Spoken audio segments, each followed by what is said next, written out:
Well, good morning, all my beautiful Unity people. How are you all doing today?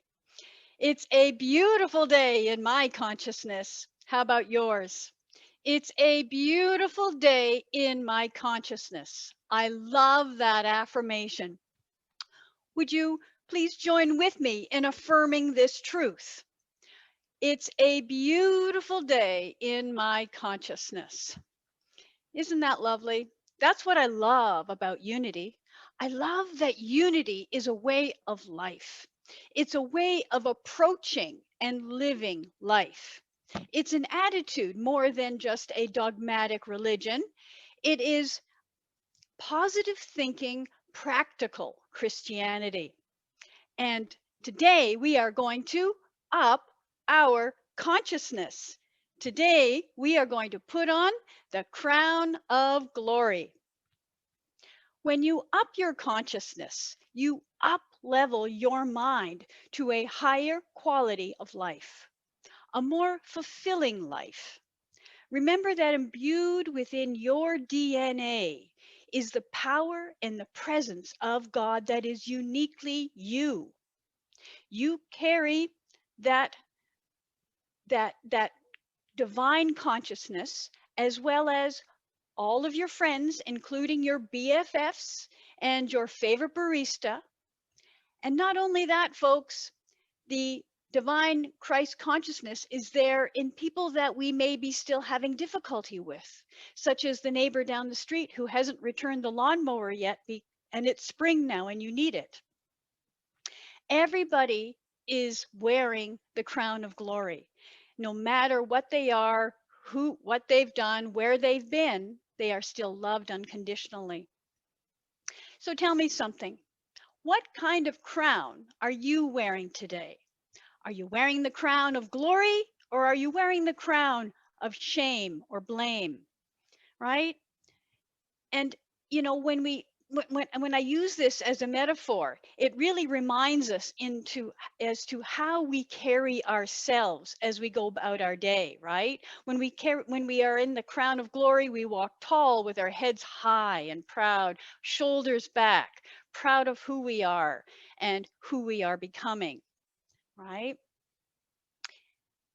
And when you're wearing a crown that's a little off kilter, maybe you'll find that your shoulders are hunched, right?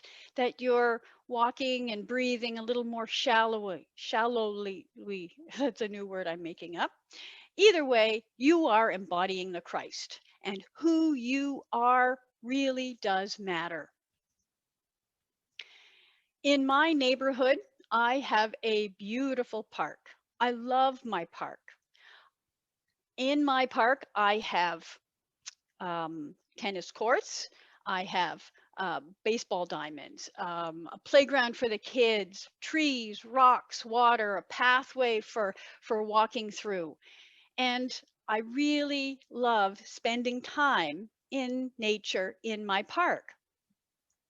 However, there's one little niggly thing that's really been bothering me, and that is that people throw their trash on the ground. And at first, I would try to ignore it, let it go.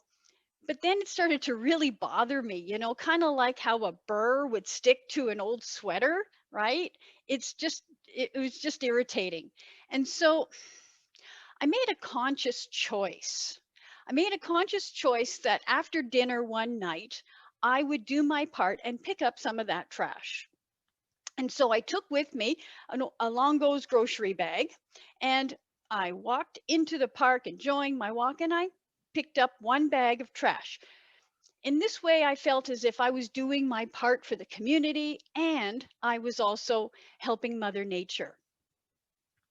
Well, on one of those nights when I had just completed filling up a bag and looking for the trash barrel to drop it in, there was a gentleman who was walking his dog and he came up to me and he looked me in the eye and with a sweet smile on his face, he said, "Thank you. Thank you for doing that." I was deeply touched. And I smiled back at him and looked him in the eye and said, "You're welcome." But in truth, I said, I love our park. I love our neighborhood. So it's only natural for me to want to love and take care of it. And I paused and I looked down at his dog and I said, "You have a dog. You love and care for your dog, right? So you would do whatever it takes to make sure that he is looked after too, wouldn't you?" Well, that caused him to think, didn't it? And he paused and he smiled and nodded and he said, "You know what? I think I'm going to start doing that too. I'm going to help out too." Okay. What's my point? My point is that God is doing the same thing for us. God loves us so unconditionally, so much so that wouldn't it make sense that God is also doing what it takes to care for us, to ensure that we are living our best life, giving us everything that we require. So straighten up, head up. Today is the day to straighten your crown of glory and remember your oneness, your connection with the all of everything that is. So how many people remember what a Venn diagram is from school days?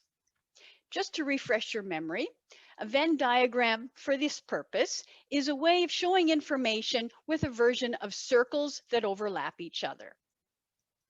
So in my point today, I want to show that the self is a circle. So here you are represented as a circle, and you are more than just this body, right? You are spirit, you are mind, right?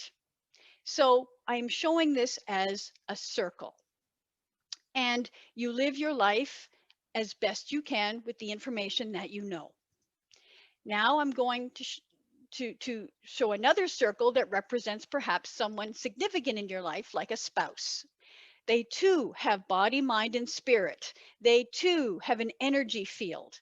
They too are separate, and yet, look at that. We are connected energetically. Let's extrapolate on that one more time, shall we? And we'll take in someone like our neighbor. Our neighbor, as well, is body, mind, and spirit. And as much as they are living separately in their own house, energetically, we are still connected in the allness of what is. What I'd like to really point out now is that look directly into the center of the Venn diagram. And in the center, you will see that there is that interconnectedness. There is the common bond of the I am presence. And in the book of John, chapter 14, pardon me, verse 6, Jesus said, "I am the way, the truth, and the life." And when two or more are gathered, there I am in the middle. I think this so very clearly defines how that is what Jesus meant, where he said that the I am is there. In the book of Luke, chapter 10, verse 27, it also says, Jesus also said, "Love the Lord your God with all your heart, all your mind, and all your soul, and with all your strength. Love your neighbor as yourself." So doesn't that go to show what you do for someone else? You do what you do for yourself, you do for someone else. We're all connected, folks. This world is a platform of diversity, isn't it? And during these present times, we are seeing even more diversity and strong opinions to things. The truth is, everyone who is alive is going to have their opinions. That is normal. And that's how the way things need to be in order for us to define, better define who we are in that situation. Inevitably, though, we have the choice to decide how we are going to respond or react. And that is truly compassion in action, when we can get quiet and respond from a place of love. That is where our power lies. So, how many people like singing in the car? Do you like singing in the car? I know I do. Well, here's a story about me singing in the car. Years back, my husband and I were going for a drive, and I was driving the car. He was in the passenger seat. The music was playing. It was a beautiful day. Now, you know what happens when you're driving and all of a sudden a song comes on the radio that you absolutely love, and you're tapping your toes along with it, you're humming, you're just in that beautiful space of bliss. Well, that's what happened to me. A song came on the radio that made me want to sing. And so I started to sing along. And if I didn't know the words, I would just fill it in with some la la la's and some humming. You know how it goes. It was at that point that my husband turned to me and said, "Stop, you can't sing. Don't you try to sing. Don't even try. You can't sing." Well, at first I thought he was kidding, and I looked over to my right just to double check. And you know what? He was dead serious. He said, "Don't sing." And I believed him. I couldn't, I figured that he was right. I just assumed that he was right. And I shut down. I shut up. I did not sing anymore. And of course I was hurt. Of course I was shocked. Of course I just was totally amazed that I couldn't sing, because I thought I could sing maybe even just a little bit. But according to his opinion, I could not. So for a while after that, I basically did not sing. And I thought about it though. I really thought about it for a while, and started to open up to a bigger possibility, asking some really kind of soft, gentle questions like, is it true that I can't sing? How do I know for sure that I can't sing unless I speak to somebody who is an authority on the subject? And then I took it even a step further in my imagination, thinking, what if I turned out to be a really good singer? Wouldn't that be cool? But then that was a bit of a paradigm shift, and I thought perhaps I'll just step back and just consider the fact, am I really singing or not at this point? So, with that in mind, I set the intention to find a singing teacher. And wouldn't you know it, a few days later, here I am walking into a new age bookstore in the city where I live. And I walked in the front door, and there on the left hand side was a community bulletin board. And on the bulletin board were business cards all tacked up on the cork. You've probably seen them before too. And there's a lot of them. However, my eyes were immediately attracted to one particular card. This one card said this, get this, it said, "Learn to sing easily and effortlessly. First song free." First song free? Well, that's just awesome. Don't you love free stuff? I know I do. And so immediately I made a phone call. Immediately I made an appointment. And I think the next day I showed up at the singing teacher's doorstep and rang the doorbell. And now I'm standing there. I'm really excited, right? And she opens the door, and she's got this most gorgeous smile on her face. And I knew in an instant that she and I were going to hit it off. It's just, you just know when you meet somebody that it's just going to be awesome, right? Well, that's what it felt like for me. So she invited me into her living room, and there, taking front and center place, was her piano. And she sat down at the piano bench, and then I stood next to her, and she proceeded to play the scales up and down, and I sang. She listened to my voice. She listened for my tonality, for my depth, for my range, right? And then by the time the hour was up, she turned to me and she said, "My dear, you can sing. Your range is limited.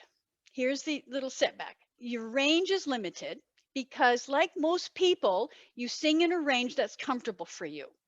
However, with training and practice, you can strengthen your vocal cords so that you can expand your range and become a better singer.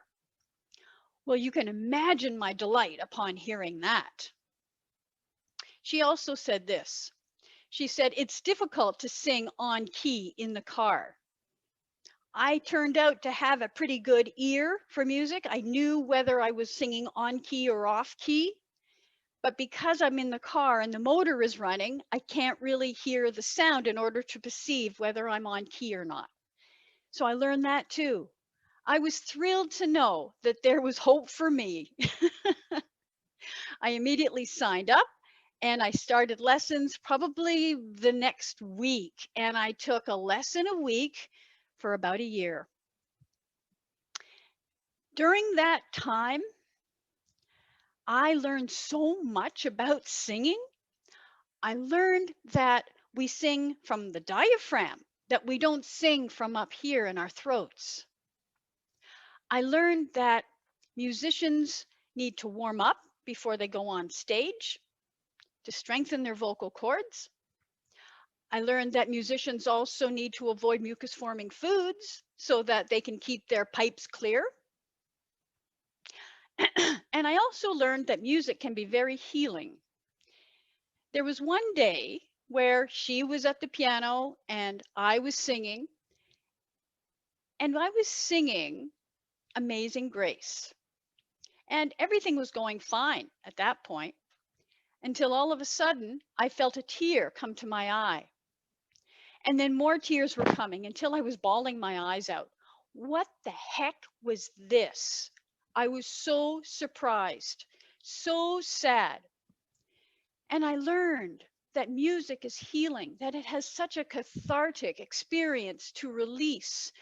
And wow, that's all I can say is wow. What a cool experience. You got to do it to believe it, I suppose. So we went on like this for about a year. She became a really good friend, and I learned a lot. It was at the end of that year where she sat me down in her living room one day and she looked me in the eye and said, Jacquie, I'm sorry, I'm going to have to discontinue lessons from now on. I've been diagnosed with cancer and I need to work on healing myself through this. Well, you can imagine how heartbroken I was. Here, my friend has been diagnosed with cancer and my classes are going to stop. What was I going to do now? Her students all left. They didn't come back, obviously. However, as a friend, I chose to stay. I chose to stay and be with her and witness her journey.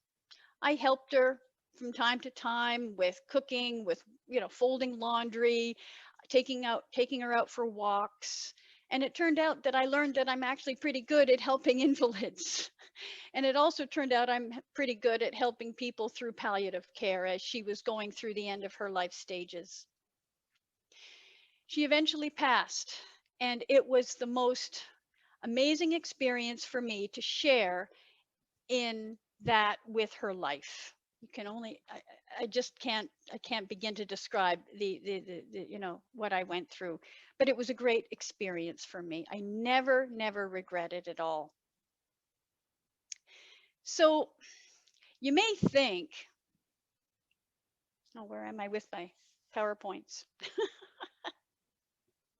Now you may think that it was awful for my husband to tell me the truth, to tell me so openly and honestly that I couldn't sing. How awful it was for him to do that.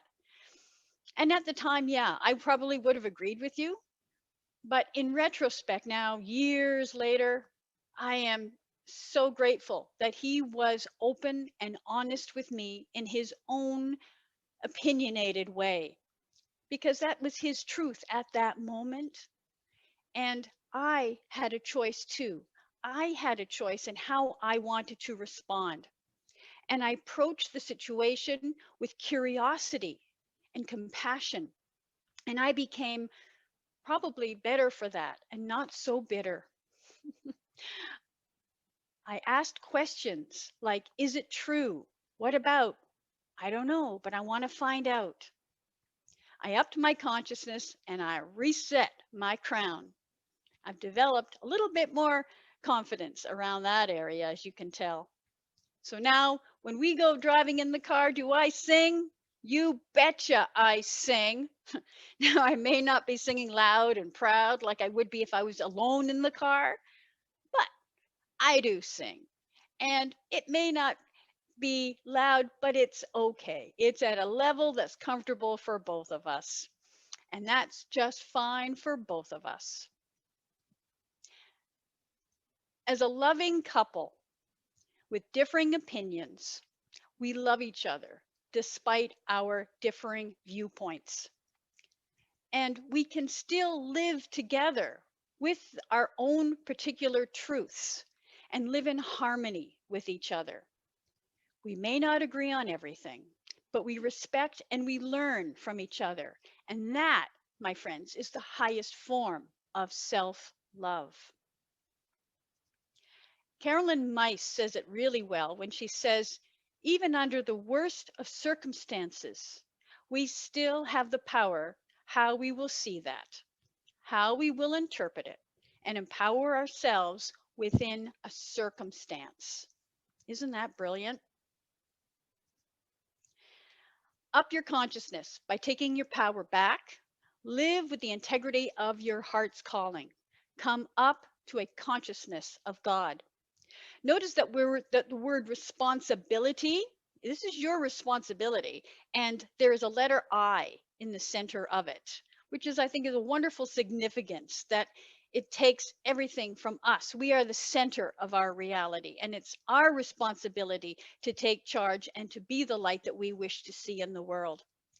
Self-pity makes us feel sorry for ourselves, and it may provide a temporary escape from responsibility. But you have a responsibility to be your best self and to be all that you came here to be. It starts with you first. Don't wear the crown of blame and shame. Don't be that victim. Rise higher in consciousness and set your crown up rightly. You are a shining star. You have everything that you need to live a magnificent life, guaranteed. Up your crown, up your consciousness, and remember that you are a shining star. And know that everybody is going to have their opinions, and that's just okay. We can still live in harmony with one another, no matter what others' opinions are. We still get that. You can't change them, remember, you can only change yourself. It was interesting how I remember talking to a billionaire one day, long time ago. It's not every day you meet a billionaire, right? So I was kind of intrigued what he would say. And he said this. He said, the only opinion about yourself that really matters is the one that you have about yourself. Take your power back, folks. Choose to be all that you can be. Stand up, lift up your consciousness, and know that when you respond in love, that is true self-love. And in wrapping up, no matter what happens, we have the power to change our minds. Just like Charles Fillmore, the co-founder of Unity, he says, I always have the right to change my mind. Thank you very much for listening. And we are going to go into meditation now. So just get comfortable in your seats and we'll have a little bit of music first.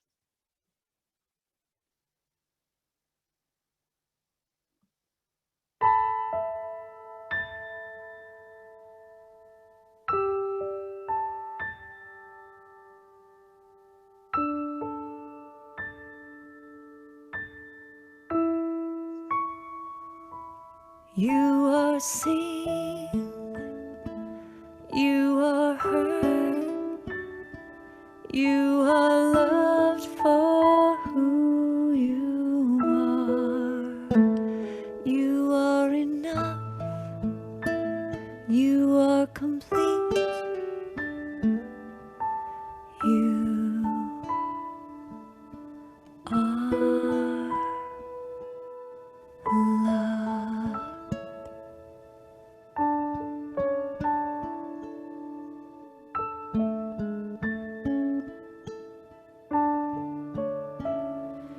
You are seen.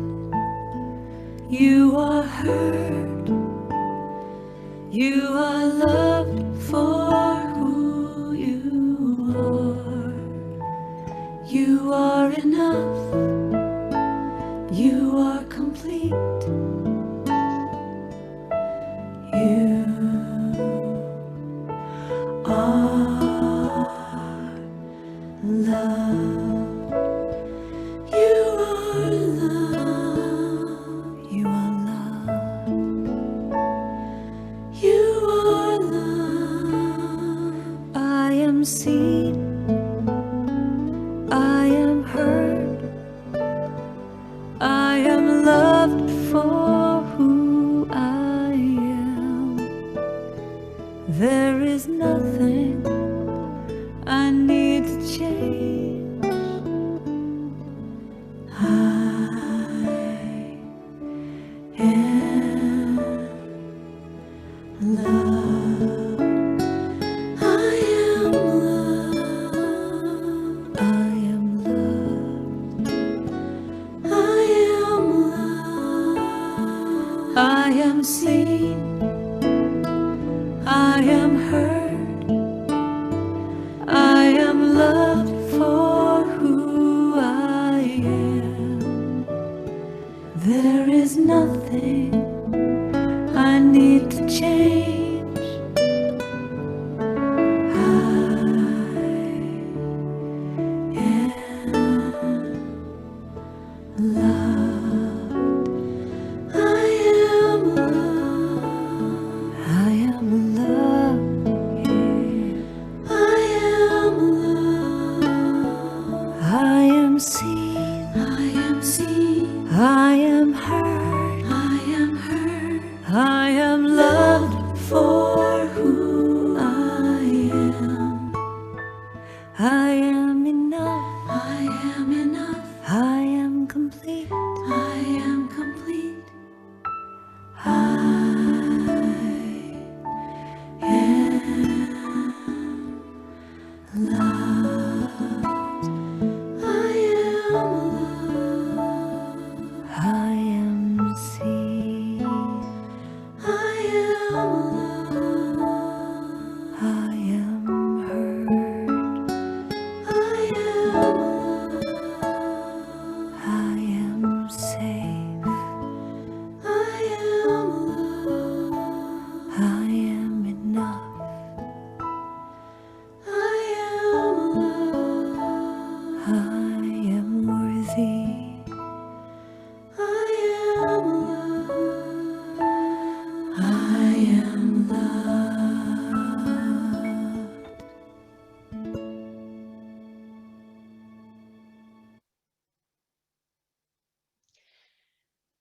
And taking in a big, deep breath, just allowing the power and the presence of God to flow in and through you now. Quietening our minds as we settle in to the presence of God.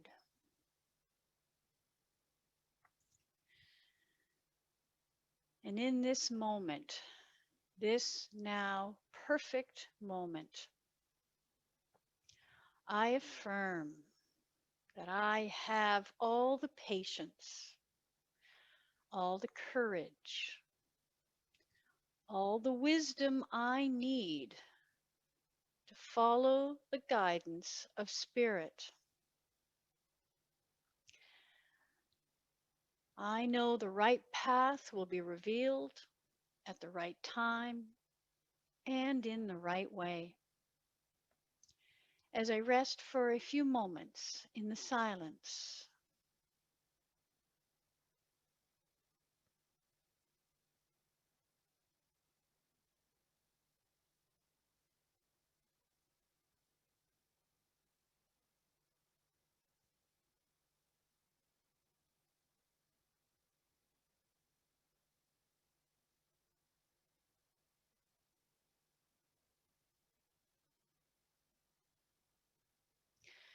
God in me is stronger than anything I have to meet.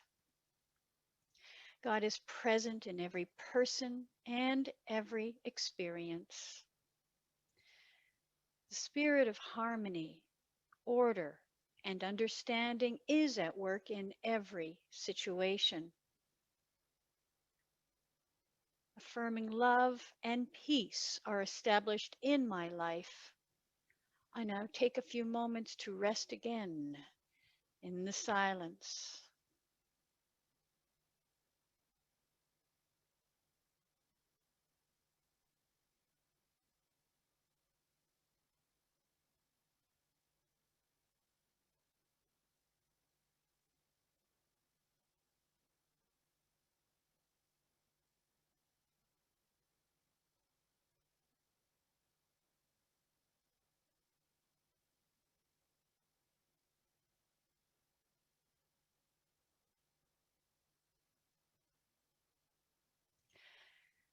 God is my strength, my substance, my source, and my supply. I open my mind to divine ideas, and I am grateful for the flow of good in my life. Prayerfully, again, in the silence, I rest in this knowledge.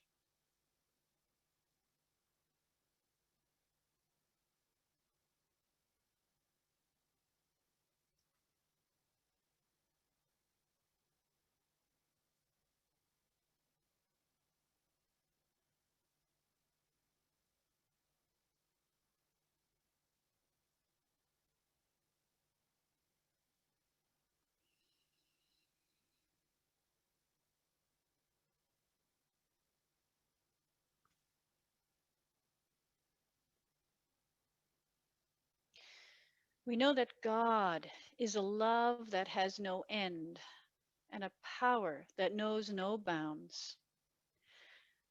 God's healing power of divine life is restoring, healing, and revitalizing our world in this very moment. We let go of any fears or anxieties, and we affirm that we are all safe, healthy, and protected.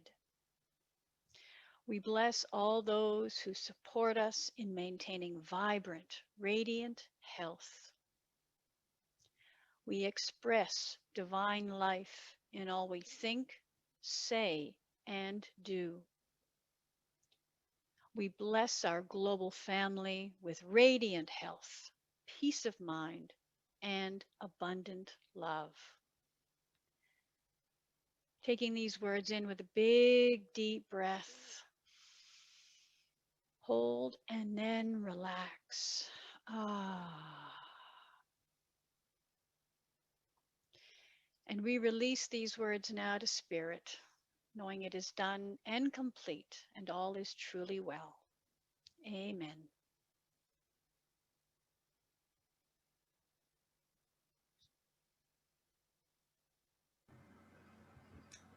Thank you, Jacquie.